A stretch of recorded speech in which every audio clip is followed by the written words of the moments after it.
Welcome once again to another edition of Walatu Walasa, your weekly labor digest program here on Clock TV Beyond the Policy.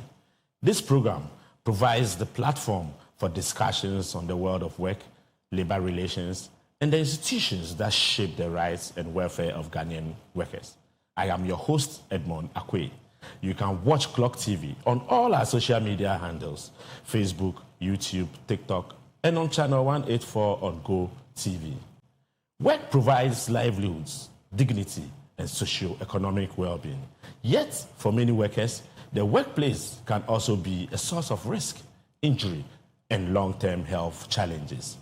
From factories and construction sites to workshops and warehouses, unsafe working conditions continue to threaten productivity and human life. Following our previous discussion on labor administration and enforcement, today's episode focuses on workplace safety and the institution mandated to safeguard it, the Factories Inspectorate Department.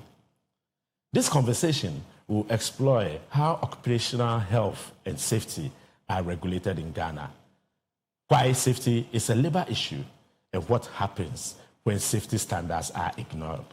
In our studio today, to digest and to do justice to this topic is Mr. George Gershon, who has been with the Factories and Inspectorate Department over 2 decades, rising from the ranks as a factory inspector to regional factory inspector, and currently the acting chief inspector of factories.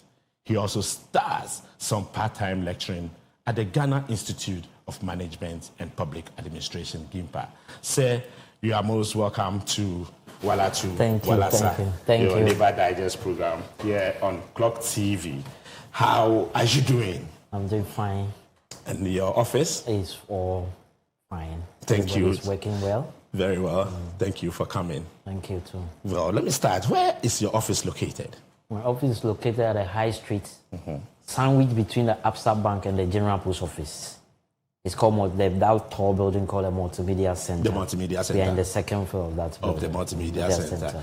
Very well. Thank you for letting us know. Now, Factories and Inspectorate Department. Tell us about the Factories and Inspectorate Department. I think it is under the Ministry of Jobs and Labor. It is one of the agencies under the Ministry of Jobs and Labor. Is that so? Thank you. The Factory Inspectorate Department is one of the departments under the Ministry of Jobs and Labor. Great. Thank you for that clarification. Now, tell us about your core mandates, your vision, mission, and the mandates that the Factories and Inspectorate Department is supposed to carry out. Our core mandate is to register all factories. And when I say factories, I'm talking about all workplaces that they are hazards. Yeah. And we also look at offices and shops where there are hazards in those offices, like ergonomics. We make sure that we renew every certificate of a factory. And the certificate of factory expires in every calendar year. It means that 31st December, all certificates expire. Just because the hazards must be inspected and the certificate will be aligned properly for the ensuing year. And we also make sure that we do industrial hygiene survey. When I say industrial hygiene, it means that we are quantifying the hazards. When you have noise, we need to know the permissible level of that noise. If it's beyond certain permissible, we might have hearing impairment. So we have to quantify. So we talk industrial hygiene. We do building plans approval because, safety starts with the design state. If you meet the design state, then it means that you have to break some of the building. So we do plan approval before you start your operation and your building. Then we also look at areas that we have to look at statutory examinations. Plant safety. The machines in the industry can injure the worker and can explode and kill a lot of people in the workplace. So those machines they undergo statutory examination once a year. And the reports must be such a way that every year you must take those machines to statutory examine it. Then we also make sure that medical surveillance. Sometimes you need post and pre-medical surveillance when you are employed. Like you can join the civil service, you go to medical tests. We have to know your baseline of the diseases and the problems you have. Before pension, you can also know whether you've added something or you take care of your health and safety. So we do all that. That is for the individual worker. Yes, individual worker. Ensuring that the factories do the right thing, you ensure that the worker must also do the right thing whilst at the workplace. Exactly. Great. That's quite interesting. Now, I want us to categorize the factories in our country. The factories that that we have, categorize them as to whether heavy duty factories, light duty factories, or like what kind of factories do we have find out in heavy duty industrial sectors. Great. Which like we have factories like the cement industries, iron rods. Those are heavy duty factories. Then we have the sachet water, pure water manufacturing companies that are light duty. Yeah. And then simple manufacturing, like we are preparing a tea roll, those kind of are light duties because you don't need more machines. But the heavy duties, you have big machines that radiate. You need to look at their statutory examinations so that they do not cause any havoc to the employee. Great. So then these factories, when you talk of factories, it's a bigger definition. It encompasses offices and shops, because office can also be for clerical work. Okay. And we have ergonomic issues. That is your sitting position, how you fit to the work, that you don't restrain yourself, your comfortability, and that's improve your productivity. So we will look at all that aspects also. Then we look at shops. When you look at shops, it's for retailing. People carry heavy load, manual handling. You can handle something and you will have spinal cord failure. So we look at all that. So our mandate covers factories, office, and shop. Thank you for that clarity. Now, let's take like Ghana, for instance. Where can we find our factories? Where are they located? In which part of the country do we find our factories? We have the Western region, that's the oil hub. The oil hub, Western region. We have Tema, the industrial hub, which we locate Free Zone Enclave in Tema, where the Free Zone factory have to export about 70% of their product outside and only 30% in Ghana. The country, So they are qualified as Free Zone factories. And we have Ashanti region, which has also got a lot of factories. We have Eastern region. We have the Bono East and Ahafo regions. When we look at gas filling stations, it's cut across the whole country. And fuel stations, they also cut across the whole country. They are all parts of factories. They're all part of factories. They are workplaces. Even your bedroom, when you hire a domestic worker, is also a workplace. You can also look at occupational problems in the kitchen, if it's termed as a workplace. Yes. But we don't actually cover the informal sector due to our strength of workers. Of work. The technical strength. Great. Come talk about it. You're not covering the informal sector. Let's look at the formal sector. Are they all captured? All factories, all manufacturing factories, all other light duty factories that we see in the system, are they captured under your inspectorates? All factories, as I'm told, they are captured in our inspectorates. So we do routine inspection yearly on them to look at their level of hazard. Yeah. And we look at their compliance level as well. So we capture all factories, all manufacturing companies. Great. So but if you go to construction, we have not captured a lot of construction companies because the construction safety is a bit different because we look at particulate matter. So we are now looking at having collaboration with Works Department, the Work and Housing, to capture the construction factories. That's a gap there with the construction safety in Ghana. Very well. So now, is your inspectorate scattered in the whole? Do you find them in the whole part of the country? Yeah, we are in almost 10 regions. Okay. 10 regions, but the new created 6 regions, we are trying to open the offices in those regions because the 10 regions are having regional offices. So we are covered there. What is the workforce like? The workforce, we have in total in Ghana, we have 50 technical staff. The technical staff, we talk about the physics, the chemistry, and the engineering. Because some of the machines need engineering capabilities. Yes. Your core competence must be in the sciences, the physical sciences. Because you need to look at a machine and see the defective part and recognize and write a report. If you cannot do that, it means that the machine failure can cause, I assume you have a gas cylinder. Yes. That you cannot check the gauge. You cannot check the temperature level. You cannot look at fencing. It means it can explode if it's overloaded. And when it explodes, you remember the Madina's disaster. And it can just strip a whole lot of people. So you need a technical staff to look at the valve, to look at the gauge, to look at those things. It's not just, but we need a technical staff to help prevent accidents. It's very important. So we don't have enough technical staff. That's one thing. So now you've hit the nail right on the head. They are not that enough. Yes. You understand? So would you say government should try and employ some more technical staff? Yes, we need government to employ technical staff, majority, because as we are moving towards industrialization and 24-hour economy, we'll be needing most of them in the workplaces. Are students graduating in these areas that you are talking about? Yes, students are graduating in this area, but it's no under the civil service. It's difficult to we have high attrition rates in the civil, called the salary level for engineers and the technical sciences. So government should do something about it to attract more technical staff into the civil service. Into the civil service to handle some of these technical issues. Now let's look at a practical example. You are in Western region, okay, and you've identified a particular factory.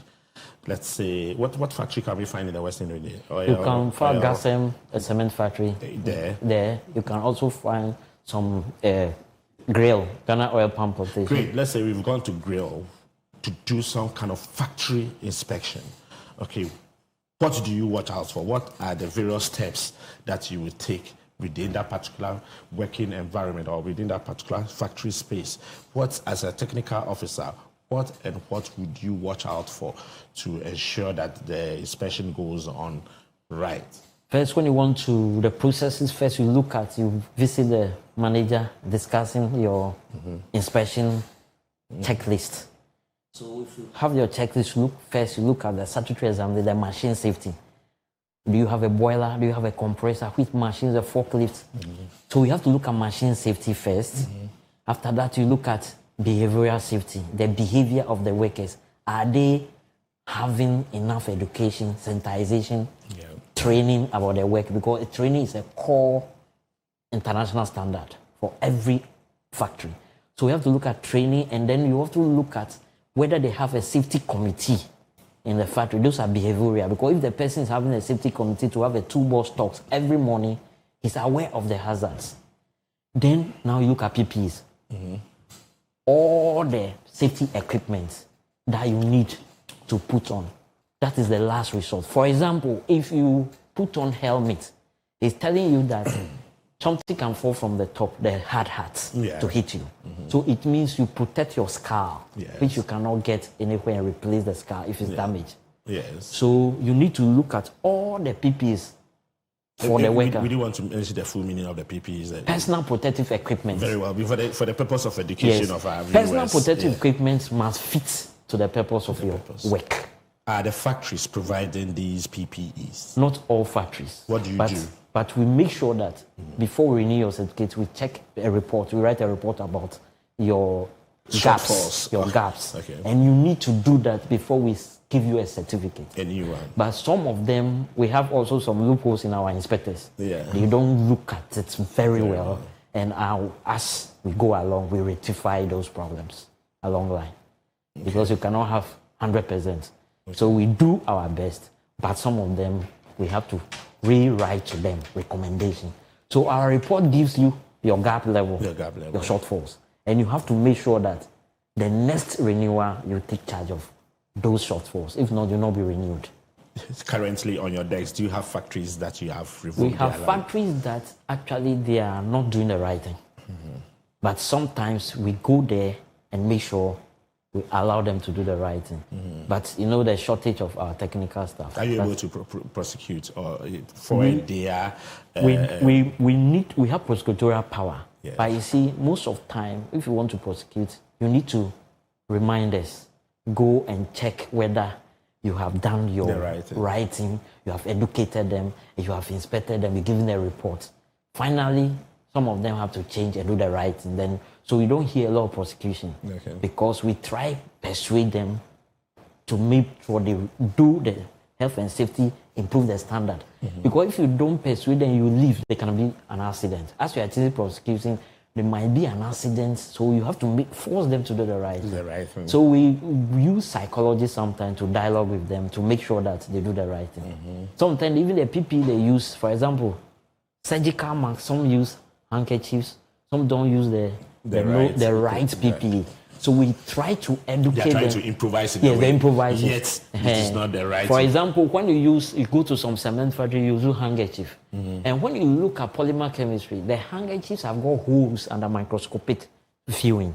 They have got holes. So particulate matter of 2.5 or 10 ppm will pass through that hole and enter the lungs. So we make sure they use the Aka N5 nose masks. Yeah. The correct one, the white ones. The white ones. And if you want to check whether it's suitable, just fetch water into it. When they drip outside, it's not. It means it's not a perfect one. Yeah, it's not a perfect one.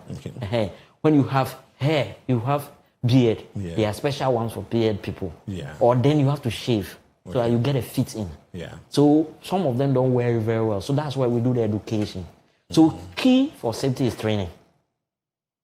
Key for safety is training. Both the employer and the employee. And yes, the management, the employee. Yes.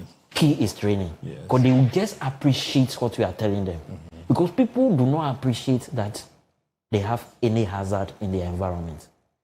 They even feel it cannot kill them, but it's a chronic, it's not acute. It takes a long time before the effect comes in, yeah. So we have to let them know in training that what you are sensing now, after 10 years, you might have the problem. So just manage it. Sometimes we do simple experiment. That's what we need science about. Simple experiment to see that they may have that effect.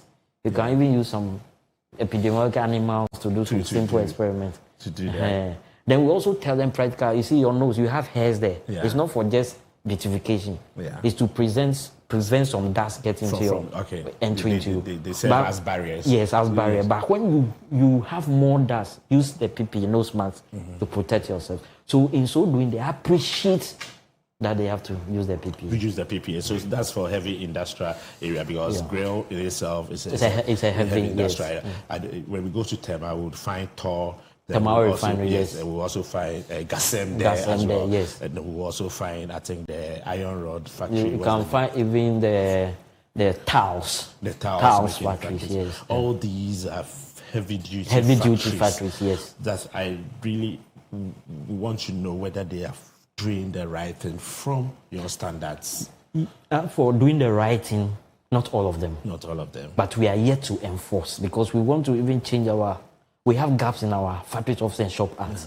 It's a 1970. It's from a colonial law, which the gaps there, one gap is prohibition notice. If you go to a place, they are not doing the right thing, and the machine is faulty, you cannot serve notice on that machine not to be used. Yeah.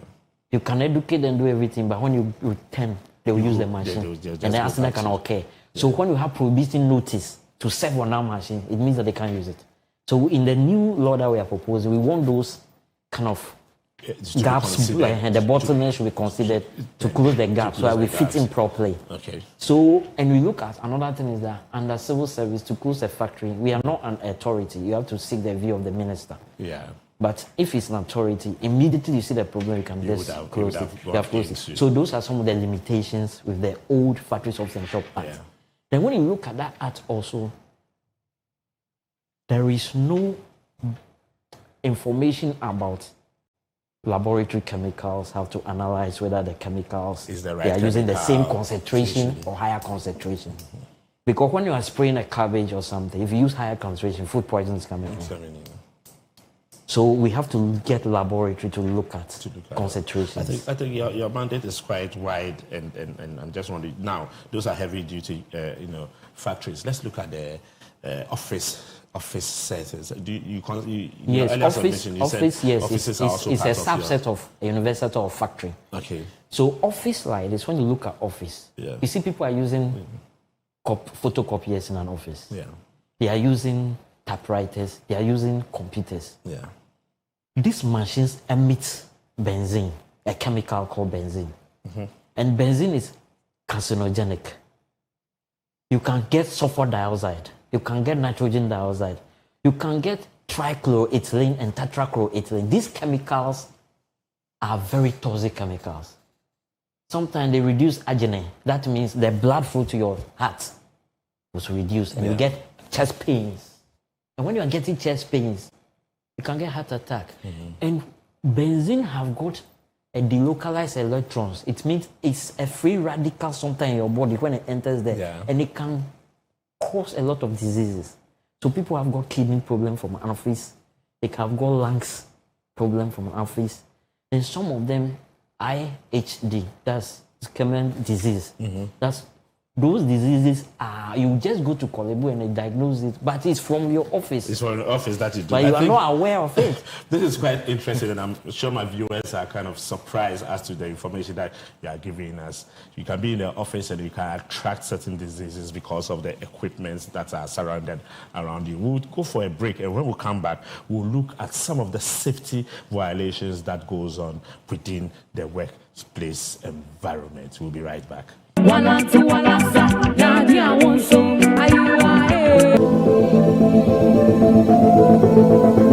Lifestyle Extra. You called, we answered. This is your extended lifestyle show that touches on every aspect of our lives, be it health, fashion, sports, business, and so much more. We've got you covered. We are here to share the exciting moments, the tough times, and every aspect.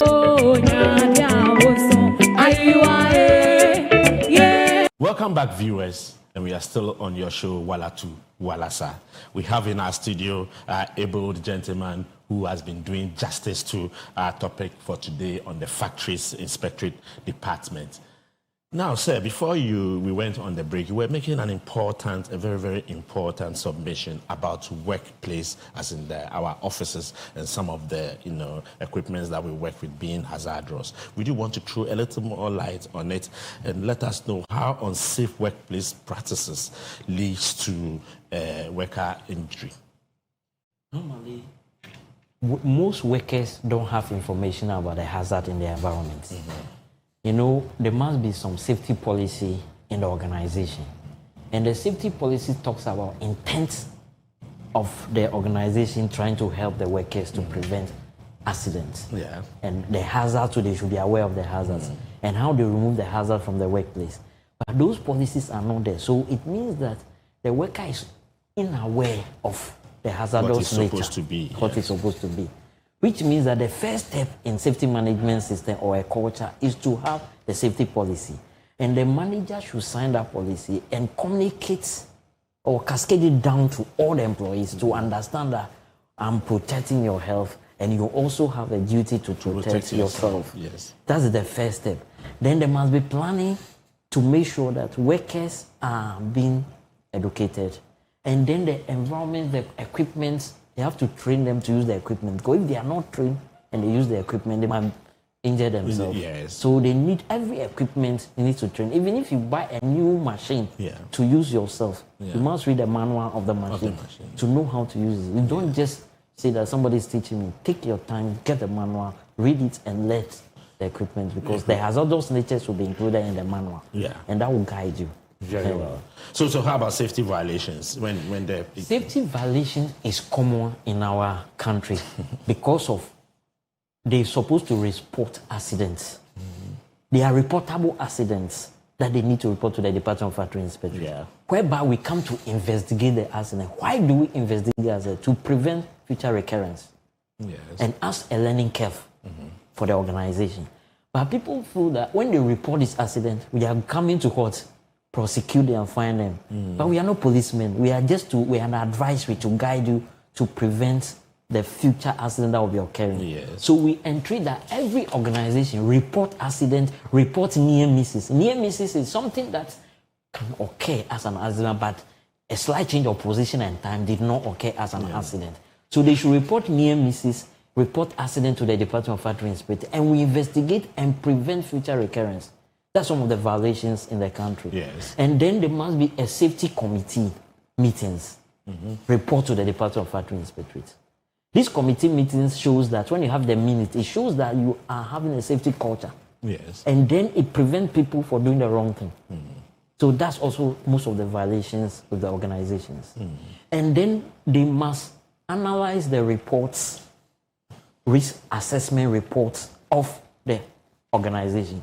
Risk assessment talk about the high risk areas in the organization, the low risk areas.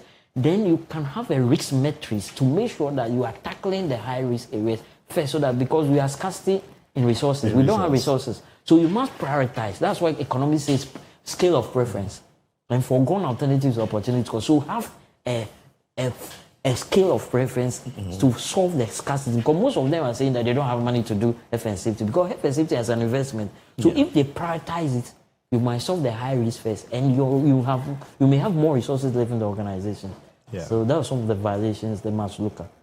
Great. So it means that you have all the violations under your sleeves. Let's look at, when we're looking at factories, it just occurred to me, how about hospitals? Yes, hospitals, there's also a gap there that we have to address because they use machines, X-ray machines. Yeah. X-rays is radioactive, yes. Yeah. And you have to take X-ray once a year because it penetrates into your cells. Yes, system. So if you take X-ray more than once a year, it affects you. As in a patient? As a patient. So those machines radiate, and we must also look at that. But at the moment, the coverage, with the new law, will cover all areas. That's what we are looking at. But the law we are having now does not cover all the areas because it's a colonial left. They don't perceive us to industrialize. Okay. The Europeans and the other outside countries do not perceive Africa to be industrialized. They want to send our product to them to add value, and we are always poor. Okay. But if we want to talk about industrialization, health and safety is paramount. Very, very paramount. Because you don't have money to buy machines, and you explode your machines and kill the experienced workers. Yeah. How do you get the workers again? So it should be number one on the list for any industrial state, health and safety. US, they are OSHA, they are top there. That's why they are developed country. Come to Britain, they are top health and safety executive. So you are mentioning about the best practices. Yes, best practice. Okay. You benchmark them. Yeah. Come to Ghana and see the law is outmoded. So we have to benchmark best practices in the world. Okay. As I'm talking, Zambia have changed their law just recently to meet the current trend. Yes, but Ghana is still lingering, so we need to do something, and we are doing it. So, but we have to move in a faster space than the usual space. A number of reviews are going on. Constitutional review is going on. Labor Act review is going on. Have you made any proposals towards this? Yes, there are a lot of proposals from Employers Association. We work in hand in hand. Okay. We also meet the EPA, environmental protection, because environment and safety, they are like brothers. Yes, they will. Because when we are talking about the hazard in indoor, when they escape from indoors, it goes into environment. The EPA takes it. So we work hand in hand. If we arrest it indoors, it doesn't go into environment. Yes. So EPA is our brother. Yeah. But they are authority, and we are the civil service. So are you saying that you should be made an authority? Exactly. Because authority means that you have a board, you have workers that are paid well. Safety cannot be used as relegated at the background. It should be addressed as a front liner. Okay. Because replacing human beings, you can't do that. Replacing handicapped hands, you can't do that. Okay. You can't be using prosthetic legs and those things. Yes. You need to look at it as the priority of a nation. Human beings are very, very important. Very, very important, and they are the workforce. Yes. That is why we have Walatu, Walasa. We ourselves are our own workforce. We must make sure that we do the right thing. Now, let's look at how worker is able to report unsafe working conditions to you. Yeah, we have our websites. Yeah. And we have our numbers too that we give to them to report. Some of them they report, but do they come in as whistleblowers? Yes, they come in as whistleblowers. And sometimes their employees victimize them. So we educate them, we do training and educate them that reporting does not mean we are coming to collapse the company. We are coming to advise. So now they are getting, and now safety is becoming as conspicuous as before. So they are reporting. So we can report to our websites, our telephone numbers. Yes. You can also come to the department and discuss. Some of them go to the labor department and they direct them to the factory inspectorate. Because labor is more known as compared to factory inspectorate. That's why I asked you where your office was located. Yes. Because labor administration, if you talk decent work, condition of work is only health and safety one aspect. Yes. Employment is decent work, employment generation, and all those dimensions in decent work. But health and safety just one dimension. Yes. So it means labor is big. But within labor, If you fail to take care of the health and safety, what is the labor important for? So we need to look at the health and safety in labor administration. Very, very paramount for industrialization and the 24-hour economy. Because when we inspect daytime, the accident, how much if work is in the night? Yes. So we need to now start. We are factories were preparing to address those inspections in the night. Have you recorded some factories working at night? Yes, we have three shifts. Yes, we have 3 shifts in Tema. Long time, over 10 years ago. Yes. And they do well. But you know, the garment industries have gone down. Yeah. And the garment industry take a lot of employees. Are you talking about the garment Yes, industry? the garment industry. They do 3 shifts in Tema. In Tema, yeah. Yes, all the time. But now it's down. Yeah, GTP, then the other Tesla company, Akosobo, and those things. They always, their machines run on 3 shifts. Yeah. But now it's down, but they'll be coming.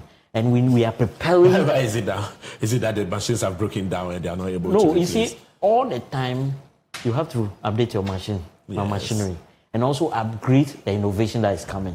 It's not all processes they are improving on processes. Yes. And the chemicals they are using they are improving on chemicals to further additives on the dresses. The dress, yeah. Now, important is that you have to make sure that the workers also have the mind of what? Industrialization, not only on health and safety. Yes. They must be taught in school some lessons in health and safety before they come to the workplace. Because if they come to the workplace, they are matured and they find it difficult.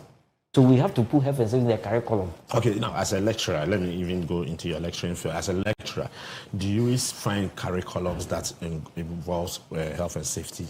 No, health and safety is not a lot of curriculum. It's not in a lot. Yes, in the university level, to graduate as a health and safety to go to industry is difficult. Yeah. Now GIMPA is doing it. UMAT is doing it. So penetration is becoming more. Yeah. But I want the Ghana Education Service to have some curriculum for health and safety from childhood. Because when they throw garbage on the floor and it's in the curriculum, your child will tell you, my friend, pick it up. Daddy, pick it up. When you are doing your cylinder is leaking in the house, you put stone on it, your child will tell, they taught that in school, that the valve is defective, so go and change the valve. Yes. So we need those earlier education, yes, to prevent accidents. If you lock yourself in a burger-proof room and you sleep and the key is located somewhere in the fire, how do you come out? Your child will tell you that you can't lock the door, you have to have emergency exits for yourself to escape. So we need certain health and safety in the curriculum. From basic. And that will push the industrialization agenda, but the children will be aware of the chemicals and those things. For example, lead. A child will be playing on the ground and be eating toys. They are lead in toys and be taking some and putting their mouth. And that child will not grow with a mental. If you say 2 times 4, the child will take 10 minutes or 20 minutes to answer 2 times 4 is 8. Because the part of the brain that the lead will enter will affect the brain.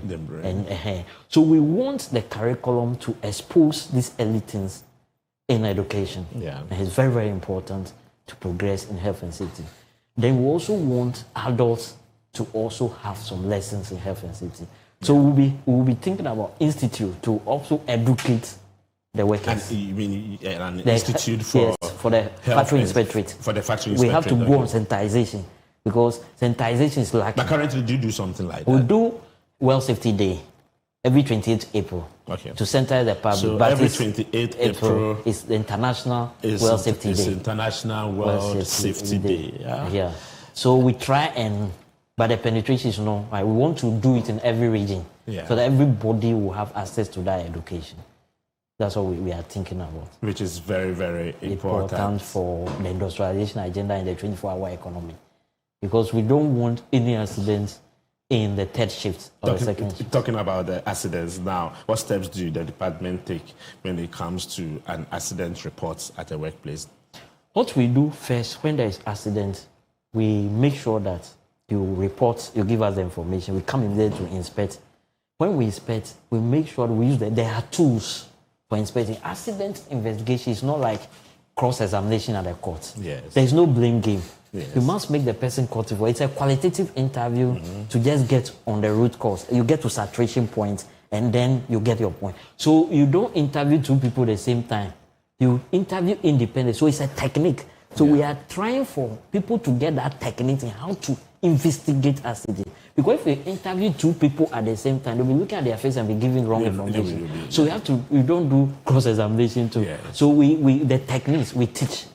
So when we go to that point, we make sure we do the correct investigation. If we don't do the correct investigation, you don't get the root cause of the accident. Yeah. So you may give him wrong information and it will trigger another time. Are we getting workplace accidents reports at your department? Do you receive? Yes, we receive. But you see, we don't get enough reports because most people don't like bringing those unpalatable out. But we have to enforce. Yes. So we are also thinking about enforcement. We started the enforcement some time ago. The enforcement is helping because now we have some task force that are supporting our work and it's going for the enforcement. Yeah. But with the technical aspect that we must control so much, the enforcement, when we get people compliance going around, it helps. Yeah. And the minister have also done bringing that to support our work. But the technical to do the investigation well is paramount. If you fail to do the correct accident investigation, it's like you are not bringing safety to the doorsteps because you are deceiving the occupier and there will be more accidents. There will be more accidents. Which will be more than the first one. Yes. So factory inspection is the technique. So we do the investigation in such a way that we unravel the root cause. There are techniques like Shishikawa, there are other there are techniques we use, and you get it right. Great, great. Now let's look at shops. A very big shop, let's say the shopping mall in itself, the Accra shopping mall, or otherwise China Mall. In recent times, we heard about China Mall, being consumed by fire. I think in Kumasi. These shops under your inspectorate as well. What do you think they do wrong? That's Yes, with the fire disaster. Yeah. We have to look at fire triangle. Fire what? Fire triangle. Triangle. If you have fuel, yes. Paper like this is fuel. Mm-hmm. If you have heat source, yes. Then you have oxygen. Here we have oxygen. These 3 do not meet. If they meet together, they bring fire. So that's the basis of fire. Yeah. Now, you see the market, you see the workplace. People use heat source. Sometimes they use cylinder, they use candles, they use all those things. But they don't have inspection work dogs, health and safety inspectors, to go around and check those things. Mm-hmm. So sometimes they fall asleep, or sometimes they leave it, and then fire. So what we advising all marketplaces that they should have a good design in construction. They should be way in the market. Yeah. They should have assembly points. Yeah. They should get hydrants. Mm-hmm. And they should also get inspectors in the markets, which are health safety professionals. Yeah. Then they shouldn't allow oxygen, fuel, and heat to meet at the same time.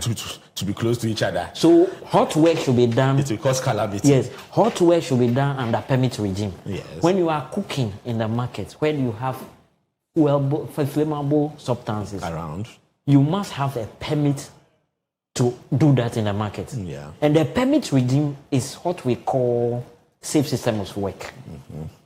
How do you, a market queen, permits people who are doing hot work in the market, take their names, make sure that they give them permits before they do that?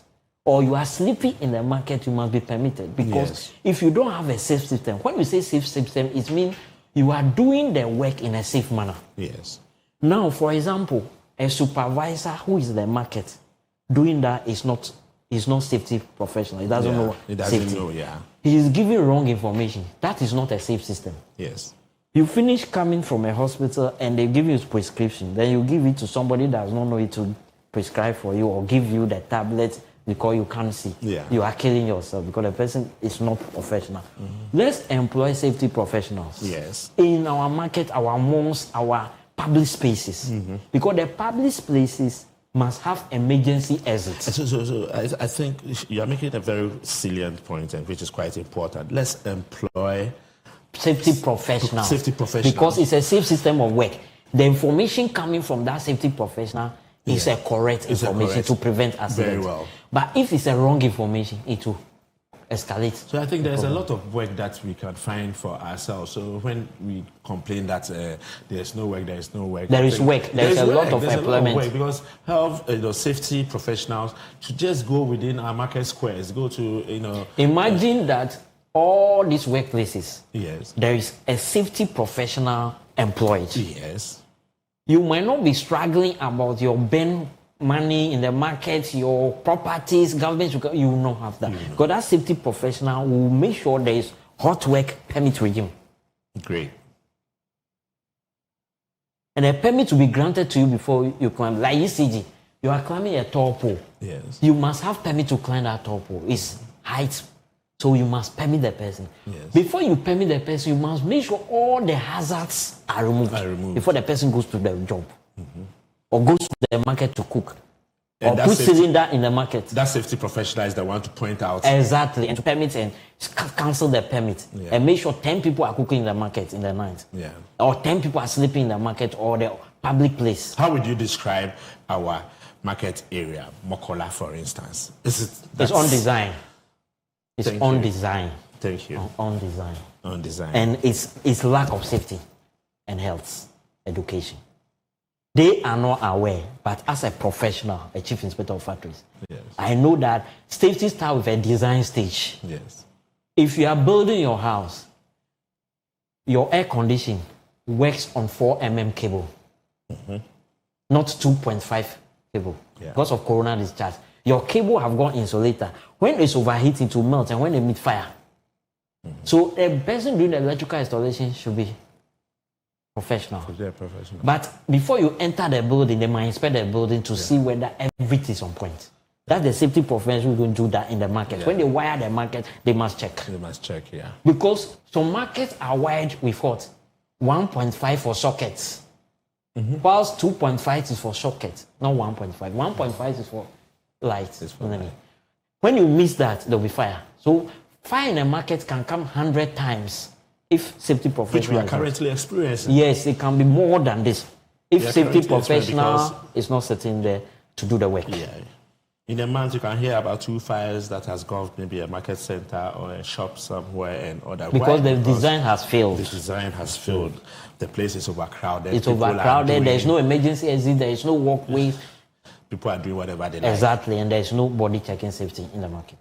Meanwhile, we can employ safety officers to ensure that they do the marketplaces. And the shops. long run, there will be investment for the market women.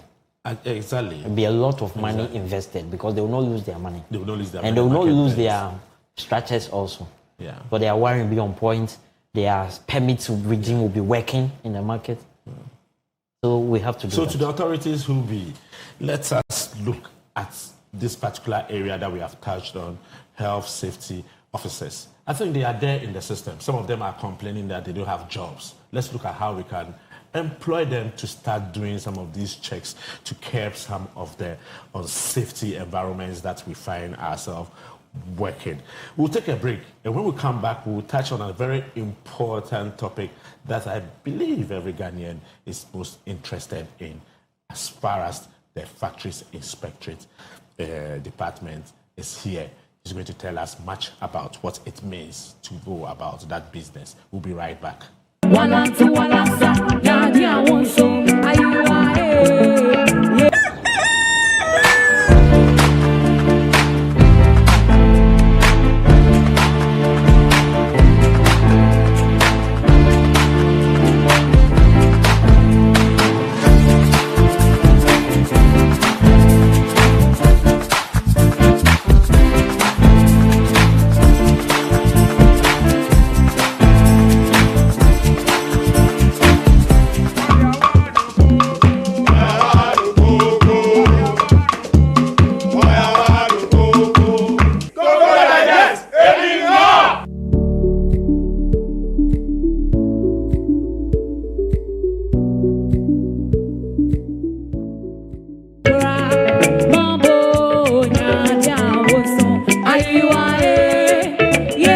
Welcome back, viewers.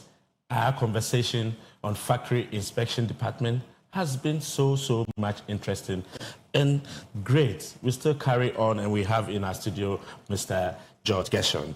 Sir, let me ask you a very sensitive and important question. Let us take the Galamsey sites as an open factory. What is going on wrong at the Galamsey sites? Thank you very much. For Galamsey site, there is lack of health and safety. That is the violation. But working, getting the God-gifted resources that God has given you, you need to mine it by in a safe manner. How do you mine safe manner? There are different methods of mining. Great. When you regulate mining, it means that you are bringing health and safety to front of mining, not mining before health and safety. What is happening currently is mining before health and safety. So it means that the reclamation of the land is not going to be taken care of. Okay. There are some bioremediation that can be done. Okay, so I want us to categorize, sorry to cut you. So let's look at the effect on the environment. Yes. Secondly, the effects on the individual worker. Okay. And thirdly, the effects on the nation as a whole. So let's pick it. I think you were talking about the environment. The effect Yes, on the environment. the effect on the environment is very bad because the flora that we get food from the plants. And if this mercury, the one I'm talking is the metal mercury reacting with carbon, it's metal, that is the toxic form of mercury or elemental mercury. Yes. If this gets into the environment, the flora, the food we eat will be infected. Which is currently happening. Yes. The soil, if you touch the soil because it's non-biodegradable, it will be in the soil over 100 years. So it means you've damaged the soil is toxic. Sometimes you can do nano remediation, you can use nanoparticles, but it's expensive. So why do you go there? So the importance is to check the health and safety. They must use methods that do not allow mercury. For example, there are machines that EP is doing those projects that they use those machines and do not. And they must now do the smelting in bulk. They must have an industrial area that all of you after mining, you come there for the smelting. So you don't use mercury individually. In other countries, they do it. You have mine, you got your gold, another person have mine. You all going to one central point to do the smelting for the where the right thing is being done. Where they are regulated well. Yes. So you don't pollute the water bodies. Because you need the gold. So the education should be done that mine, but the government is having a central area for the smelting, for the processing, so that that place will be regulated well. Then if they want to use cyanide, then the place also is prepared for them to bring their product for recovering of the mercury. Okay. Because even the way they are recovering, they are not recovering all the gold. There are some left in the tailings. Yes. So they should educate them that all of them get your initial process. Yes. But if you come to apply mercury to form mercury amalgam, because the mercury attaches to the gold to form mercury amalgam, then they heat it at a high temperature, then they recover the gold. You see the gold in there. Yes.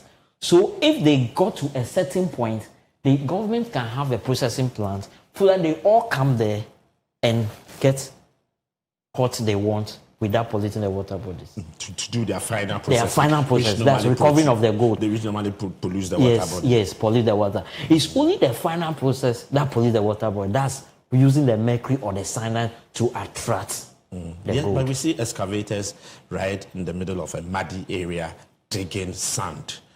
We believe that the gold is within that particular sand that the excavator has. They must not dig where there's water body or forest reserves. But currently, that's what is going on. Yes, which is wrong, because if it's educated, they are well educated, sensitization is going on, they should know that turbidity of the water will affect themselves, because if the turbidity is high, processed water company will have a lot of money, so water bills will be up. Yeah. So this education should go so that they don't bring water turbidity high. Yes. So that should be the education aspect. But for them to recover the gold is good, but it should do with health and safety. And they also know that this mercury entering your body, you taste it. You taste only the mercury. Yes. But if the mercury gets into the environment and reacts with carbon, that is the toxic form, and that is the problem entering the water bodies. So they should be educated to know that mercury is harmful, and they must use it wisely and must be regulated, and they have a central point of processing. Okay. That's your proposed, yes, solution towards exactly. ensuring. And there must be safety responsible inspectors. In the Mineral Commission to employ a lot of safety inspectors to do the education. With the education, everybody will be abreast and know the essence of the health effects of mercury. Great. So on the individual, there's much more health effect on the individual as well. Yes, because mercury is toxic. Very toxic. It's a heavy metal. When you say heavy metal, a metal that is 5 times heavier than water, the density. Water density is 18 grams per meter cube. Okay. But if the metal is 5 times heavier than the water density, the water will drain. It's termed as a heavy metal. And that one entering your body can destroy your gene, DNA, can change your everything, can destroy your kidney, and you never recover forever. You are gone. It goes into genetical material. It means that when you give birth, fetus, everything is damaged. So just more money you are getting, you've damaged everything. So what's the use of the money? So this goes to the young boys who are involved in Galamsey. What our professional is telling us that the mercury is a heavy metal, and when it enters your system, goes a long way to destroy your system. Think about it and know how to go about your mining activities. At least we want responsible mining and not irresponsible mining. So let's look at some of the systemic challenges or gaps that you face as an inspectorate. The first gap is we need capacity building for the inspectors. You know, there is changing of equipment, there are modifications, there are a lot of things going on worldwide. And my inspectors need to have capacity building. Yes. So that they can be top of their job. You send an inspector fresh from school, goes to the, he sees some machine, he's even afraid of the machine, does not know the operation of the machine. And how do you inspect that machine? Yes. And give me a report at my office. So we need a capacity builder for inspect. They can go outside and look at good practices and learn for maybe 6 months and come. Okay. So that's what I'm looking at. Then another point is we have challenge with an office. Office? Yes, space. Where we are, we ourselves need to be inspected. Because we don't have... The inspector must be inspected. We don't have an office that will improve our work. Because if the office is not suitable, the inspectors are aware of the hazard themselves when they go to the field. And when the office they sit, they know it's hazardous. They don't even come to work. They find out that their life is in danger. So we need a befitting office. Then the inspectors need equipment. When I talk of industrial hygiene, it means that the equipment that will give you the actual permissible level. Let me explain down. When you hear noise, we have ambient noise, like somebody in a church. The speaker is there, noise is coming out. We need to measure the noise with an equipment. We call it noise meter. Yeah. To find out whether the noise is 85 decibel, we measure noise in decibel, whether it's more than 85 or less than 85. Assume the noise is 100 decibel. Yes. We can advise the occupier or to use earmuffs, something that you use like DJ. Yes. When the noise is less than 100, it's like 90, we can tell the occupier to use earplugs. Yes. So there's different of your prescription of the safety equipment, depending on the type of analysis you have done.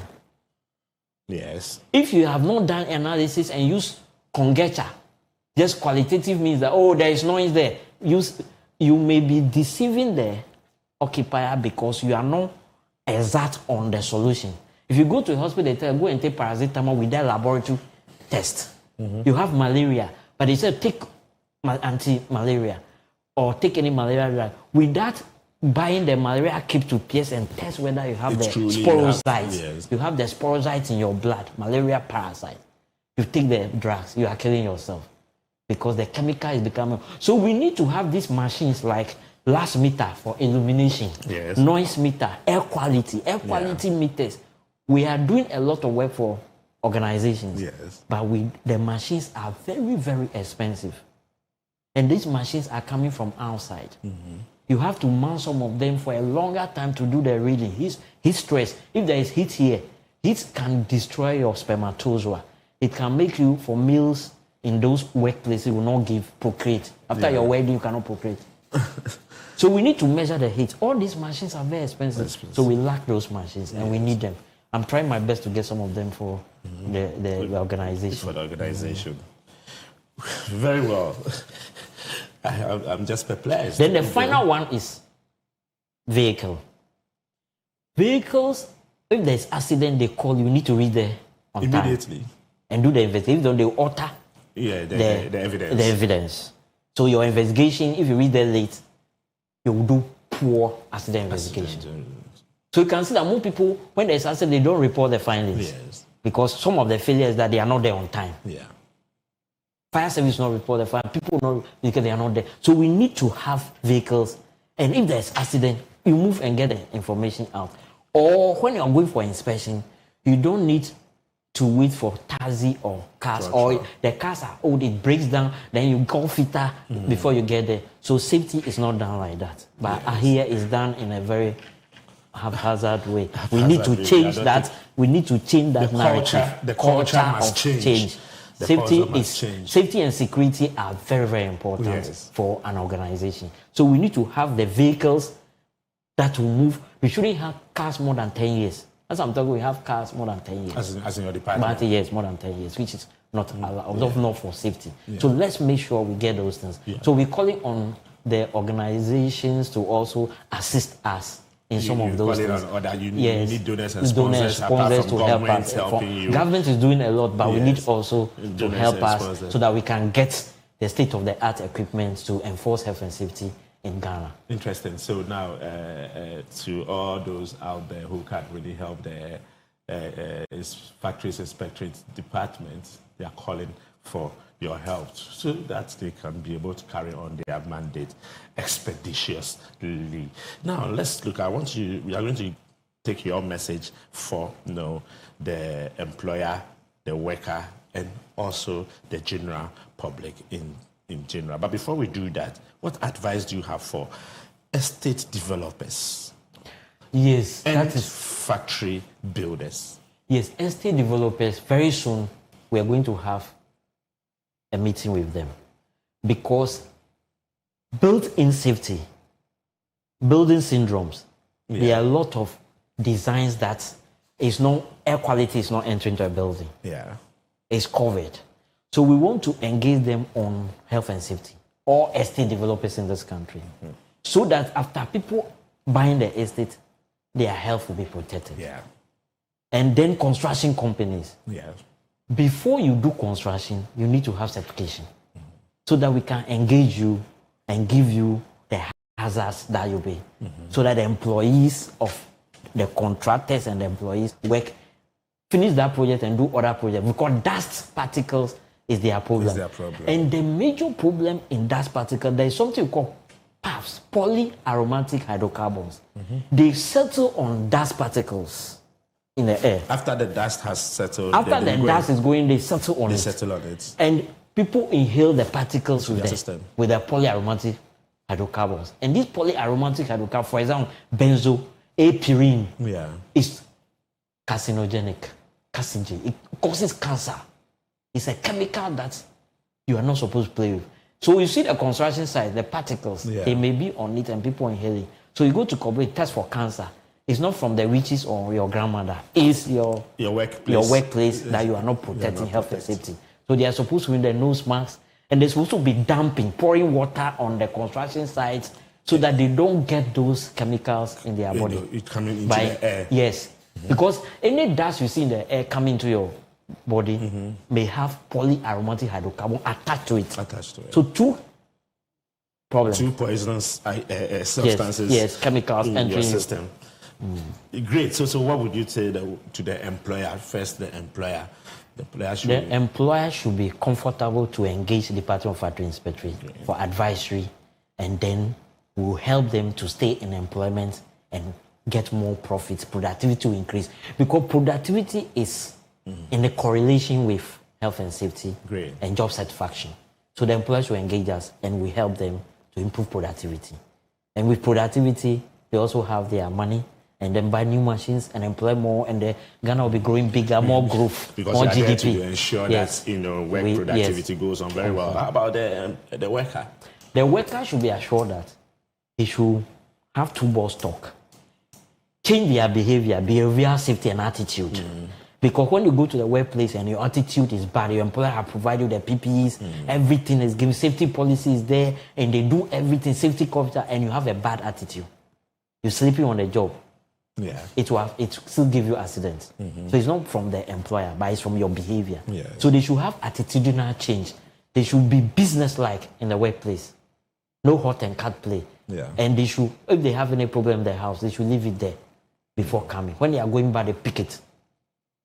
And it will help them to stay alive, the organization. Great. So now, how about you mentioned just one stakeholder, I think EPA, Environmental Protection We Agency. collaborate with Environmental Protection. Yeah. We collaborate with Food and Drugs Authority, Ghana Standard Authority, all the regulators. We collaborate with them, and we input our safety because we are the only one doing occupational health safety in the country. Yes. So they need a professional advice. So we collaborate and we work together to help the country in health and safety. So in general, how do you see going forward? How do you see the factories and inspectorate department? Going forward, the factory inspectorate department is supposed to be empowered to be an authority. Capacity building should be given to the department. More safety professionals should be trained and recruited, and then logistics should be provided. With that, government will save a lot of money from accidents, and then dependency ratio on this country, buying medicines, going for handicap, prosthetic legs, and taking care of, well, government dependency ratio will become low. And government money will stay in the bank for to take care of things, to do road construction. Big push will go on, and then health and safety of people will also be untouched. People will grow for 100 years. They will not be only 55, they're gone. The road will be safe. There will not be potholes. There will be dumping. There will not be dust. And the people's window, there will not be dust entering their rooms, whereby 10 years' time they are gone. They will be there, and the road constructor will dump pour water on the road. So everybody is practicing safety, and this place will be a beautiful place to live, just like the best practices that we have currently in our world.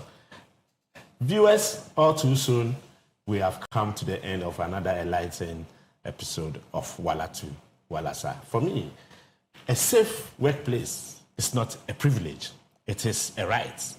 When safety standards are enforced, workers are protected, productivity improves, and development agenda is carried on. Today's conversation reminds us that occupational health and safety is a shared responsibility between the states, employers, and workers themselves. I want to say a very big thank you to Mr. George Gershon for passing through Walatu Walasa and giving us these great information about the factories inspectorate department. Sir, I want to say a very big thank you to you. Thank you for coming. Thank you. We would always call on your door for you to come again to throw more light on some of the issues and happenings that we encounter in our everyday work and life. I also want to say a very big thank you to the production crew of Clock TV for the wonderful work they are doing and making sure that all our programs are successful. Now, let's take a look at what I have on my table. I'm sure many of you are admiring and wondering what it symbolizes. This is Walatu Walasa's campaign against illegal mining in Ghana, popularly known as Galamsey.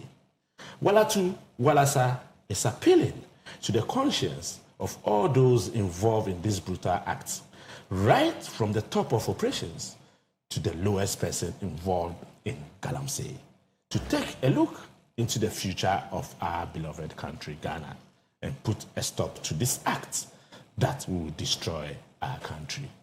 We are calling for responsible mining, which we believe falls within the environmental balance of our country. Ghana needs clean water. Mr. George, you can really touch the mystery pipe. Yes, Ghana needs clean water. And as you can see, the mystery pipe is telling you that we need clean water. Thank you for staying with us on Walatu, Walasa. I leave you with this quote. The environment is no one's property to destroy. It is everyone's responsibility to protect. Thank you for staying with us on Walatu, Walasa, where we keep the spirit of work and dignity alive. Work hard, stay focused, be productive, and on a very good day, don't break the rules. See you next week. Bye-bye. Walatu, Walasa,